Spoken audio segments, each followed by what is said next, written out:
ಭಾರತದಲ್ಲಿ Vodafone idea ಸ್ಥಗಿತಗೊಳ್ಳಲಿದೆಯಾ?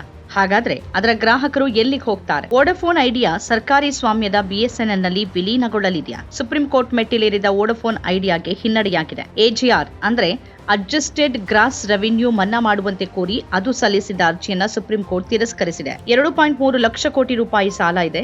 ಸರ್ಕಾರಕ್ಕೆ spectrum ಪರವಾನಗಿಗಾಗಿ ಮತ್ತು ಎಜಿಆರ್ಗಾಗಿ ಪಾವತಿಸಬೇಕು. 77,000 ಕೋಟಿಗಳನ್ನ ಎಜಿಆರ್ ಆಗಿ ಪಾವತಿ ಮಾಡಬೇಕಾಗಿದೆ. ಇದನ್ನ ಸರ್ಕಾರಕ್ಕೆ ಪಾವತಿಸಬೇಕು ಮತ್ತು ಅದರ ಮೇಲೆ ದಂಡ ಕೂಡ ಇದೆ. 45,000 ಕೋಟಿ ಬಡ್ಡಿ ದಂಡದ ಮೇಲಿನ ಬಡ್ಡಿ ಪಾವತಿ ಮಾಡಬೇಕಿದೆ. ಇದರ ಹೊರತಾಗಿ 1.4 ಲಕ್ಷ ಕೋಟಿ ಸ್ಪೆಕ್ಟ್ರಮ್ ಪರವಾನಗಿ ಹಣವನ್ನು ಪಾವತಿ ಮಾಡಬೇಕಾಗಿದೆ ಅಂತ ಅರ್ಜಿಯಲ್ಲಿ ವಿವರಿಸಿತ್ತು. ಇದು ಕೇವಲ ವೋಡಾಫೋನ್ ಐಡಿಯಾ ಮಾತ್ರ ಎದುರಿಸುತ್ತಿರುವ ಕಷ್ಟವಲ್ಲ, ಎಲ್ಲಾ ಟೆಲಿಕಾಂ ಆಪರೇಟರ್ಗಳು ಈ ರೀತಿಯ ಸಮಸ್ಯೆಯನ್ನ ಎದುರಿಸಬೇಕಾಗಿತ್ತು. ಪ್ರತಿಯೊಬ್ಬರೂ ಈ ರೀತಿಯ ಹಣವನ್ನ ಪಾವತಿ ಮಾಡಬೇಕಾಗಿತ್ತು. ವೋಡಾಫೋನ್ ಐಡಿಯಾ ಈ ಹಿಂದೆನೂ ನ್ಯಾಯಾಲಯಕ್ಕೆ ಹೋಗಿತ್ತು. ಸರ್ಕಾರದ ಪರವಾಗಿ ತೀರ್ಪು ಬಂದಿದೆ. ಈಗ ಇದನ್ನ ಹೇಗೆ ಅರ್ಥ ಮಾಡ್ಕೊಳ್ಳೋದು ಅಂತ ನಾವು ನಿಮಗೆ ವಿವರಿಸ್ತೀವಿ. ವೋಡಾಫೋನ್ ಐಡಿಯಾ ಸರ್ಕಾರದಿಂದ ಸಮಯ ಕೇಳೋಕೆ ಪ್ರಯತ್ನ ಪಟ್ಟಿದೆ ಮತ್ತು ಬಹಳ ಸಮಯದಿಂದ ಹಾಗೆ ಮಾಡ್ತಾನೆ ಬಂದಿದೆ. ಅದಕ್ಕೆ ಈಗಾಗಲೇ ಕೆಲವು ವಿನಾಯಿತಿಗಳಿವೆ.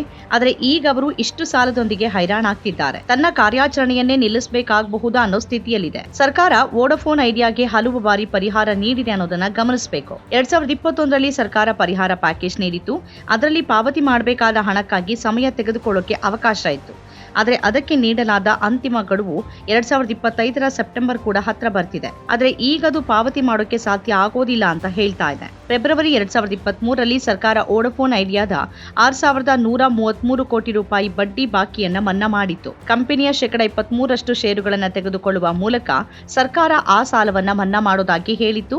ಇದೇ ಮಾರ್ಚ್ನಲ್ಲಿ ಸರ್ಕಾರ ಮತ್ತೆ ವೋಡಾಫೋನ್ ಐಡಿಯಾದ 36,950 ಕೋಟಿ ಬಾಕಿಯನ್ನ ಈಕ್ವಿಟಿಯಾಗಿ ಪರಿವರ್ತಿಸಿತು ಮತ್ತು ಇದರೊಂದಿಗೆ ಕಂಪನಿಯಲ್ಲಿ ಸರ್ಕಾರ ಮೊದಲು ಹೊಂದಿದ್ದ 23% ಷೇರು 49%ಕ್ಕೆ ಏರ್ತು. ಅಷ್ಟೊಂದು ಸಾಲವನ್ನ ಮನ್ನಾ ಮಾಡಲಾಯಿತು. ಆದರೆ ಇದರ ಹೊರತಾಗಿನೂ ವೋಡಾಫೋನ್ ಐಡಿಯಾ ಇನ್ನೂ ಬಹಳಷ್ಟು ಹಣವನ್ನ ಪಾವತಿ ಮಾಡಬೇಕಾಗಿದೆ. ಅದು ಪಾವತಿ ಮಾಡೋಕೆ ಸಾಧ್ಯವಾಗ್ತಿಲ್ಲ ಮತ್ತು ಎಜಿಆರ್ ಮನ್ನಾ ಮಾಡಬೇಕು ಅನ್ನೋ ಅದರ ಮನವಿಯನ್ನ ಸುಪ್ರೀಂ ಕೋರ್ಟ್ ತಳ್ಳಿ ಹಾಕಿದೆ. ಈ ಪರಿಸ್ಥಿತಿಯಲ್ಲಿ ಕೇವಲ 2 ಆಯ್ಕೆಗಳು ಅದರ ಮುಂದೆ ಇದೆ.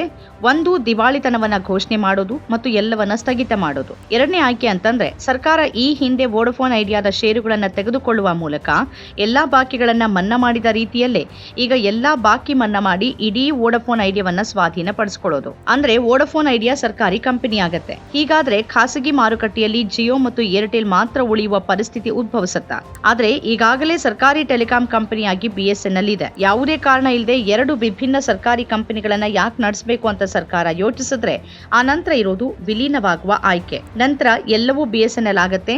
ವೋಡಾಫೋನ್ ಐಡಿಯಾದ ಹೆಸರನ್ನ ಬದಲಾಯಿಸಿ ಅದನ್ನ ಬಿಎಸ್ಎನ್ಎಲ್ ನೊಂದಿಗೆ ವಿಲೀನಗೊಳಿಸಿದ್ರೆ ಬಿಎಸ್ಎನ್ಎಲ್ ನ ಗ್ರಾಫ್ ಕೂಡ ಹೆಚ್ಚಾಗುತ್ತೆ. ಮಾರ್ಚ್ ತಿಂಗಳ ಅಂಕಿಅಂಶಗಳು ಯಾರಿಗೆ ಎಷ್ಟು ಗ್ರಾಹಕರಿದ್ದಾರೆ ಅನ್ನೋದನ್ನ ಹೇಳುತ್ತೆ. ಭಾರತದ ಅಗ್ರ 5 ವೈರ್ಡ್ ಮತ್ತು ವೈರ್ಲೆಸ್ ಸೇವಾ ಪೂರೈಕೆದಾರರಲ್ಲಿ ರಿಲಯನ್ಸ್ ಜಿಯೋ ಸುಮಾರು 47 ಕೋಟಿ ಗ್ರಾಹಕರನ್ನ ಹೊಂದಿದೆ.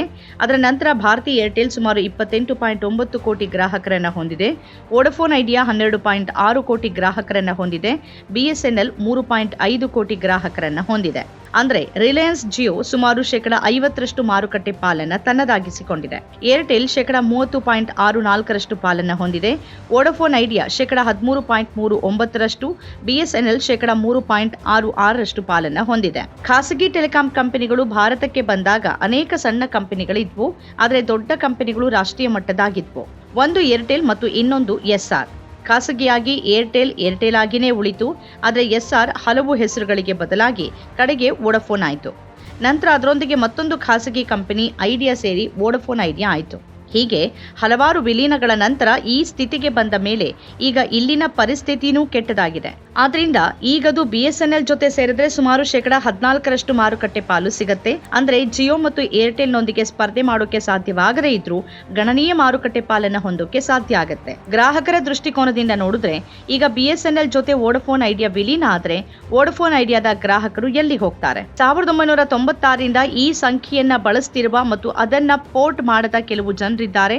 ಹಾಗಾದ್ರೆ ಈ ಗ್ರಾಹಕರಿಗೆ ಏನಾಗಬಹುದು? ಗ್ರಾಹಕರು ತಮ್ಮ ಸಂಖ್ಯೆಯನ್ನ ಪೋರ್ಟ್ ಮಾಡಿಕೊಳ್ಳುವ ಆಯ್ಕೆ ಇರುತ್ತೆ. ಆದರೆ ಬಿಎಸ್ಎನ್ಎಲ್ ಇನ್ನೂ 3Gಯಲ್ಲಿದೆ. ಅದು ಸುಧಾರಿಸಬೇಕಾಗಿದ್ದ ವೇಗದಲ್ಲಿ ಸುಧಾರಿಸೋಕೆ ಸಾಧ್ಯವಾಗಿಲ್ಲ. ಆದ್ರಿಂದ ಈ ಎಲ್ಲ ಗ್ರಾಹಕರು ಚದುರಿ ಹೋಗಿ ಏರ್ಟೆಲ್ ಮತ್ತು ಜಿಯೋಗೆ ಹೋಗ್ತಾರೆ. ಸರ್ಕಾರ ವೋಡಾಫೋನ್ ಐಡಿಯಾವನ್ನ ಸ್ಥಗಿತಗೊಳಿಸಿ ಸರ್ಕಾರದೊಂದಿಗೆ ವಿಲೀನಗೊಳಿಸಿ ದೊಡ್ಡ ಬಿಎಸ್ಎನ್ಎಲ್ ಅನ್ನ ರಚಿಸುವ ಬದಲು ಅದನ್ನ ಸ್ವಾಧೀನಪಡಿಸಿಕೊಳ್ಳೋಕೆ ಆಸಕ್ತಿ ವಹಿಸುತ್ತಾ? ಆ ಮೂಲಕ ಟೆಲಿಕಾಂ ಮಾರುಕಟ್ಟೆಯಲ್ಲಿ ಪ್ರಬಲ ಪೈಪೋಟಿಗೆ ಅದು ತಯಾರುಗೊಳಿಸಬಹುದಾ? ಇದು ಈಗಿನ ಕುತೂಹಲ. ನಮ್ಮ ಕಾರ್ಯಕ್ರಮಗಳನ್ನ ನೀವು ನೋಡ್ತಾ ಇದ್ರೆ ನಮ್ಮ ಚಾನೆಲ್ ಅನ್ನ ಸಬ್ಸ್ಕ್ರೈಬ್ ಮಾಡಿ, ಪಕ್ಕದ ಬೆಲ್ ಐಕಾನ್ ಒತ್ತಿ ನಮ್ಮನ್ನ ಬೆಂಬಲಿಸಿ. ಹಾಗೆ ನಮ್ಮ ಕಾರ್ಯಕ್ರಮಗಳನ್ನ ಲೈಕ್ ಮಾಡಿ, ಕಮೆಂಟ್ ಮಾಡಿ, ಅದನ್ನ ಬೇರೆಯವರಿಗೂ ವಾಟ್ಸ್ಆಪ್ ಮೂಲಕ ಶೇರ್ ಮಾಡಿ. ನೀವು ಹೀಗೆ ಮಾಡಿದಾಗ ನಮ್ಮ ಚಾನೆಲ್ ಮತ್ತಷ್ಟು ಜನರಿಗೆ ತಲುಪಲು ನೀವು ನಮ್ಮೊಂದಿಗೆ ಸಹಕರಿಸಿದ ಹಾಗಾಗುತ್ತೆ. ಇದು ನೀವು ಯಾವುದೇ ಖರ್ಚಿಲ್ಲದೆ ಕೆಲವೇ ಸೆಕೆಂಡುಗಳಲ್ಲಿ ನೀಡಬಹುದಾದ ಸಹಕಾರ.